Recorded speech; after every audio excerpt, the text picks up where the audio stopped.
നമസ്കാരം. ജ്യോതിഷ പങ്ക്തിയിലേക്ക് എല്ലാവർക്കും സ്വാഗതം. യന്ത്രങ്ങളും രത്നങ്ങളും എന്ന വിഷയത്തെപ്പറ്റിയാണ് ഇന്ന് പ്രതിപാദിക്കുന്നത്.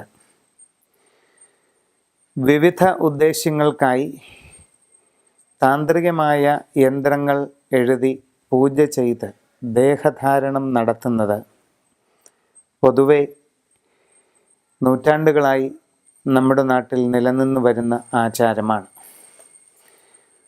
ജീവിതത്തിൻ്റെ ഓരോ സാഹചര്യങ്ങൾക്കനുസരിച്ച് ഓരോരോ ആവശ്യങ്ങൾക്കും ലക്ഷ്യപ്രാപ്തികൾക്കുമായി വ്യത്യസ്തങ്ങളായ ഓരോ യന്ത്രങ്ങൾ തയ്യാർ ചെയ്ത് ധരിക്കുന്നത് വളരെ പണ്ട് മുതൽക്കേ ഉള്ള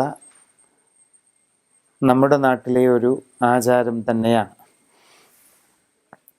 അശ്വതി മുതൽ രേവതി വരെയുള്ള 27 നാളുകാർക്കും അവരവരുടെ ഇപ്പോഴുള്ള ഗ്രഹസ്ഥിതി അനുസരിച്ച് ഉദ്ദേശിക്കുന്ന കാര്യസിദ്ധിക്ക് വേണ്ടിയും തൽക്കാല ക്ലേശ നിവാരണത്തിന് വേണ്ടിയുമൊക്കെ ഏതേത് യന്ത്രങ്ങൾ ധരിക്കാമെന്നും അത് എപ്രകാരം ഉപയോഗിക്കാമെന്നും വ്യക്തമാക്കുകയാണ് ഇന്ന് ചെയ്യുന്നത്.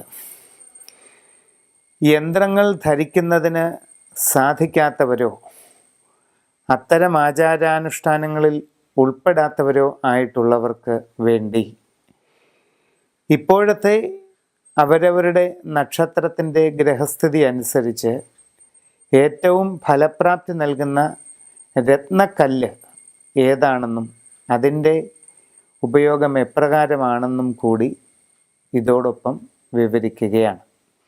അശ്വതി മുതൽ രേവതി വരെയുള്ള 27 നാളുകാരുടെയും യന്ത്രങ്ങളും രത്നങ്ങളും ഏതൊക്കെയാണ് ഇപ്പോൾ ഉപയോഗിക്കേണ്ടത് എന്ന് പറയുന്നു.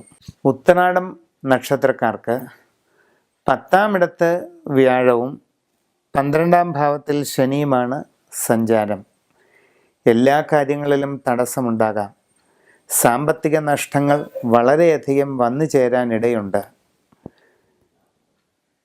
കാര്യങ്ങൾക്കെല്ലാം പരാജയവും അതിൽ നിന്നുണ്ടാകുന്ന മനക്ലേശവും പലവിധ അസ്വസ്ഥതകളും വളരെ വേഗം സംഭവിക്കാവുന്ന ഒരു കാലഘട്ടമാണ് ഇത്.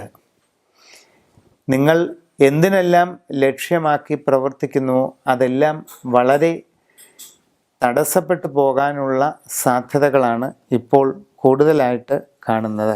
വളരെയധികം ഫലപ്രദമായ മഹാത്രിപുരസുന്ദരി യന്ത്രം വിധിപ്രകാരം ധരിക്കുന്നത് വളരെയധികം ഗുണം ചെയ്യുന്നതായി കാണുന്നു.